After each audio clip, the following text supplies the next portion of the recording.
नमस्कार, मैं हूँ आरजे मीत और यान एक्सपो 2022 में आ चुका हूँ मैं सरसाना डोम में। और यहाँ पे सबसे पहली जो शख्सियत मुझे मिल रही है, मैं खुद का सौभाग्य भी मान रहा हूँ, क्योंकि एक ऐसी शख्सियत जो कई सामाजिक सेवा कार्यों में भी जुड़े रहते हैं, बिज़नेस में बहुत सारे लोगों के लिए ये मेंटोर की भूमिका भी निभाते हैं।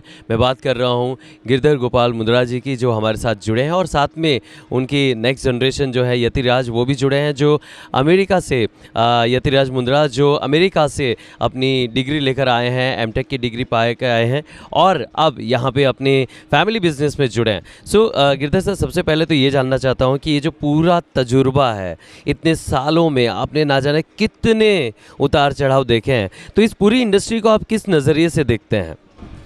देखिए, हम लोग एक्चुअली एमपी के रहने वाले हैं। पिपरिया मध्य प्रदेश पचमढ़ी जो है, यहाँ पर हम जब आए थे इनिशियली तो 3 लाख रुपए लेके आए थे। मैं और मेरे बड़े भाई साहब आए थे, दोनों लोग हम लोग। और अपॉर्चुनिटीज़ तो बहुत हैं, डिपेंड करता है कि हम किस ढंग से अपॉर्चुनिटी का हम फ़ायदा उठाएं। तो हमने फोकस होकर काम किया है। हमें सिर्फ टेक्सटाइल व्यापार ही करना है। तो हमने व्यापार किया और संदेश दिया कि जैसा अभी नरेंद्र जी मोदी बोलते हैं कि भाई हमारी मैन्युफैक्चरिंग ग्रोथ बढ़ाना पड़ेगी और जीरो डिफेक्ट फैब्रिक्स क्वांटिटी में बनाना पड़ेगा टेक्नोलॉजी के साथ। उसका पूरा उपयोग किया हमने, टेक्नोलॉजी का उपयोग किया, क्वांटिटी बढ़ाई, जीरो डिफेक्ट फैब्रिक्स बनाया और डोमेस्टिक मार्केट को प्रायोरिटी दे के हमने ऐसा हटके आइटम बनाया। सब साड़ी बनाते थे, हमने शर्टिंग बनाया और शर्टिंग से हमने पूरे सूरत में हम छा गए उस समय। और सूरत छा गए मतलब यहाँ पर व्यापार आड़तियों के माध्यम से होता था, तो सूरत छा गए मतलब पूरे देश में छा गए। यहाँ पूरे व्यापारी देश भर से व्यापारी यहाँ पर आते थे आड़तियों के थ्रू, चाहे दिल्ली हो, चाहे मुंबई हो, चाहे कानपुर हो, चाहे कैलकाटा हो, चाहे रांची हो, सब व्यापारी यहाँ से माल लेके जाते थे और ब्रांड हमारा चलता था उसमें। इस ढंग से हमने आगे व्यापार किया है। और बाद में जितने लोग आए सूरत में, सभी ने प्रगति की है अपने अपने ढंग से, और यहाँ शर्टिंग के साथ और कई चीज़ों का विकास किया और सब फ्लरिश है यहाँ पर। जीरो एम्प्लॉयमेंट, आज से 30 साल पहले यहाँ पर जीरो एम्प्लॉयमेंट डिक्लेयर हो गया था, आज तक चल रहे हैं। कोई भी बेरोजगार नहीं मिलेगा सूरत में आपको, कारण एंथुसियास्टिकों का काम करने की कला है। ये बात तो सही है, सूरत में जो काम करना चाहता है वो कभी बेकार नहीं बैठेगा। हाँ, जिसका मनी नहीं है तो उसका तो कुछ कर नहीं सकते। वेल यतिराज, ये बताइए इस टाइम पे ये यान एक्सपो को लेकर बड़ों का कितना प्रेशर रहा आप पे, या आपको क्या क्या मार्गदर्शन दिया गया, क्या क्या गाइडेंस दिया गया, वो बताइए आप। प्रेशर नहीं रहा बड़ों का, ऑन द कॉन्ट्री काफ़ी मोटिवेशन रहा, क्योंकि ये जो यान एक्सपो पिछले 5-6 सालों से हो रहा है, ये पूरे सूरत को एक डायरेक्शन दे रहा है। सूरत में इस टाइप का इवेंट और कहीं होता नहीं, स्केल का इवेंट नहीं होता है। तो ये हमें दादाजी मोटिवेट करते हैं और हम कोशिश करते हैं कैसे उस पर हम डिलीवर कर पाएँ। एंड इसके थ्रू हमें काफ़ी रिस्पांस अच्छा मिलता है, लोगों को हम दिखा पाते हैं हम क्या क्या इनोवेशन करें। तो it is a very good platform and lot of motivation from our elder people for this.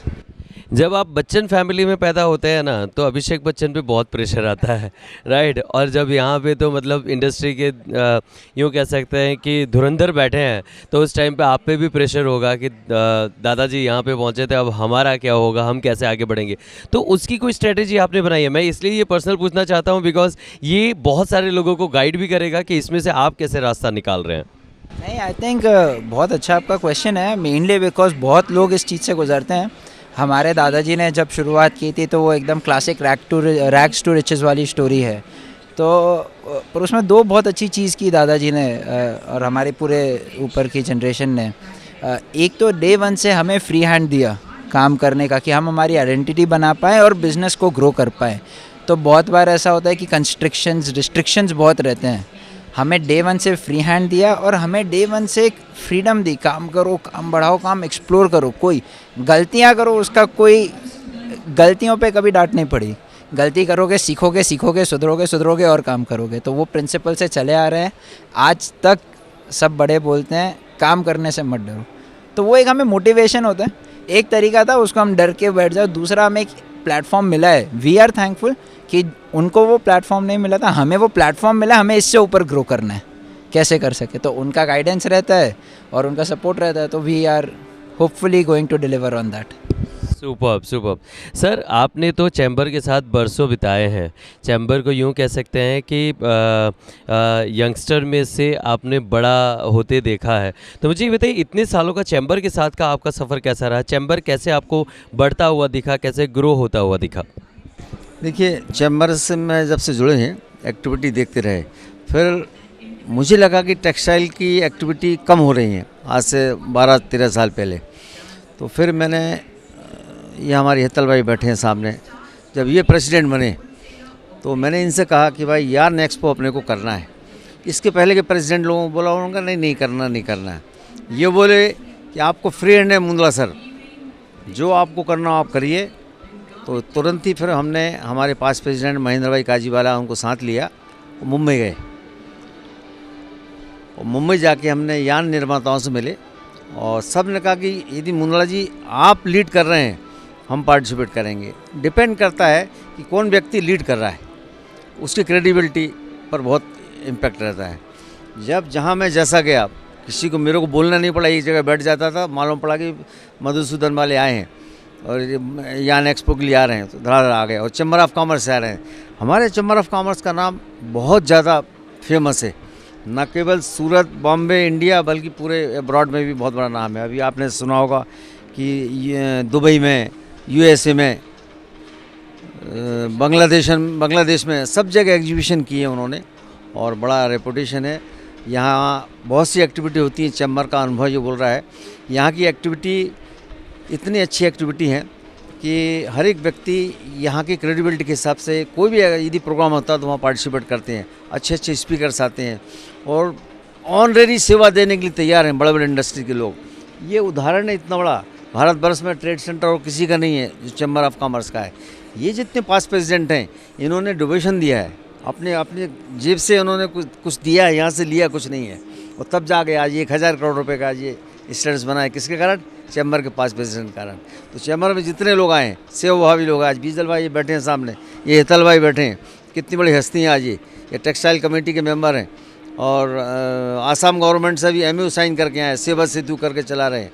कितना बड़ा नाम है। ये सब चैम्बर के बिहाफ में बहुत बड़ा काम किया चैम्बर ने। इतने लोग निकले यहाँ से। आज आपने देखा रिलायंस के चेयरमैन आए, कैसे सुन के आए। Chamber is a credible institutions. Madam Darshanaben madam किन्हीं कारण से यहाँ पर रहती है, हेतल भाई गए उनके पास, 4 दिन पहले मना कर दिया इसके एग्जीबिशन के, तुरंत गए, अच्छा ठीक है आपका फ़ोन आ गया मैं आऊँगी, हेतल भाई को तुरंत आ गए और आ गए। तो चैम्बर के नाम से कोई अगर रिस्पॉन्सिबल पर्सनालिटी सामने आएगी तो चैम्बर का बहुत बड़ा रेपुटेशन, बहुत बड़ा नाम है, ये अनुभव है। और सूरत को तो इतना लाभ मिल रहा है चैम्बर से, यहाँ की ट्रेडिंग हो, यहाँ की इंडस्ट्रीज़ के लोग हों, क्योंकि जितनी समस्याएँ यहाँ आई हैं सरकार की तरफ से, कोई भी इशू है कि भाई 12 GST में आई हो या कोई इम्पोर्ट ड्यूटी में, सब समस्याओं का निकाल एकमात्र चैम्बर था जिसके माध्यम से समस्याएं सॉल्व हुई हैं। और आज 1000 करोड़ का ये सेंटर दिख रहा है, आगे और भी प्रोग्रेस होने वाली है। मैं आपको बताना चाहूँगा यार्न एक्सपो का जो पूरा विचार बीज है वो मुंदड़ा सर का था, गिरधर सर का था, और इन्होंने ही इसका इनिशिएटिव लिया और इसे आज इस मकाम तक लेकर आने में उनका बहुत बड़ा अमूल्य योगदान है। आने वाली पीढ़ी जो है उनको हमेशा ये याद रहना चाहिए कि सर ने यार्न इंडस्ट्री जो है उसको एक बूस्ट देने के लिए ये एक बहुत अच्छा सा एक्सपो जो है उसकी शुरुआत करवाई थी। यहाँ जब 2018-19 में हमने पहला एग्जीबिशन किया था हेतल भाई के टाइम, तो उस समय यार्न का कंजम्पशन था, पॉलिस्टर यार्न का 60,000 मीट्रिक टन, और आज की तारीख में 1.5 लाख से 2 लाख मीट्रिक टन यार्न का कंजम्पशन है।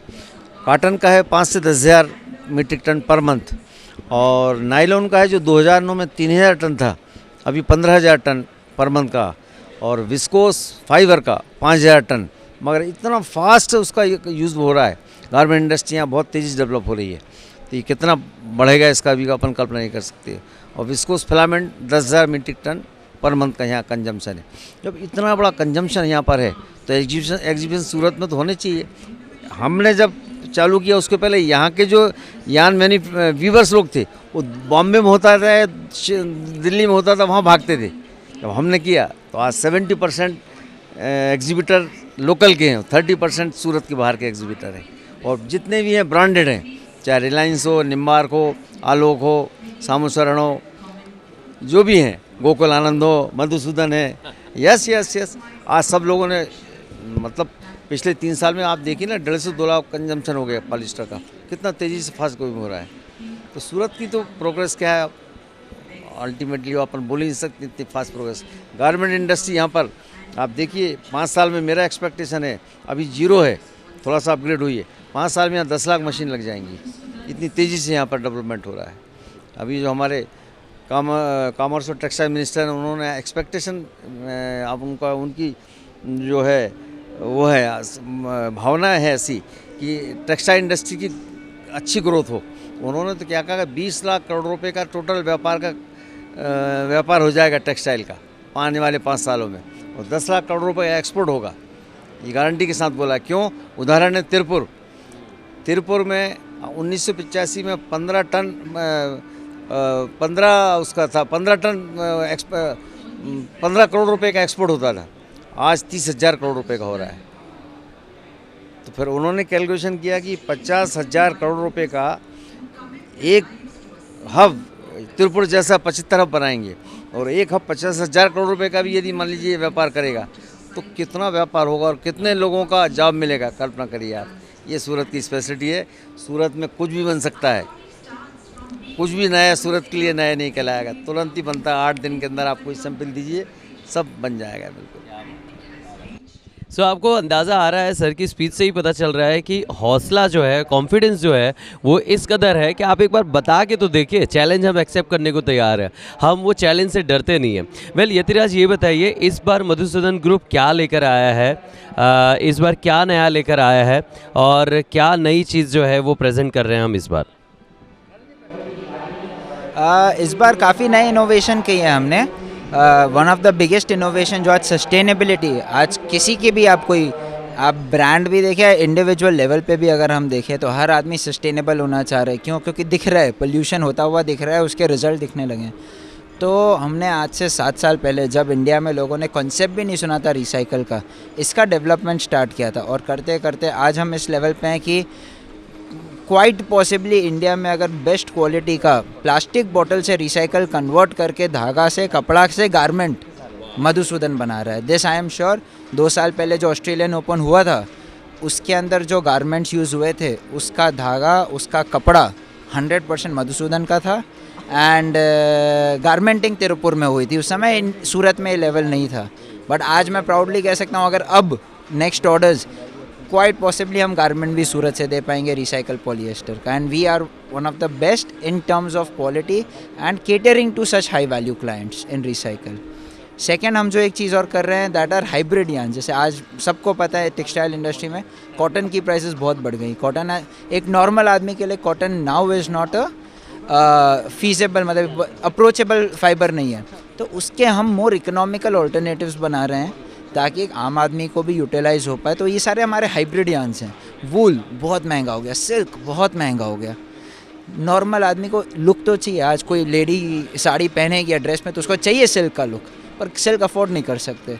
तो सिल्क का रिप्लेसमेंट, वूल का रिप्लेसमेंट, कॉटन का रिप्लेसमेंट, हम ये सब बना रहे हैं इन सिंथेटिक, लुक वैसा, फील वैसा, प्राइस इकोनॉमिकल। और ये सब चीज़ें रिसाइकल में भी बना रहे हैं हम लोग, ताकि हम सस्टेनेबल भी हो जाए और एट द सेम टाइम एक वैल्यू एडिशन कस्टमर को मिले। सो मधुसूदन ग्रुप हमेशा आगे की सोच रखता है और उसी तरह से वो सूरत को भी आगे ले जाता है, और इसी सोच के साथ यान एक्सपो 2022 को सक्सेसफुल बनाने में इनका भी बहुत बड़ा योगदान है। Thank you so much sir, आपके विचार साझा करने के लिए। थैंक यू यतिराज, हमारे साथ जुड़ने के लिए। And thank you so much, आप भी हमारे साथ ऐसे ही बने रहिए। बहुत सारी इन्फॉर्मेशन, बहुत सारा मोटिवेशन आपको ऐसे ही मिलता रहेगा चैम्बर की ओर से भी। Thank you.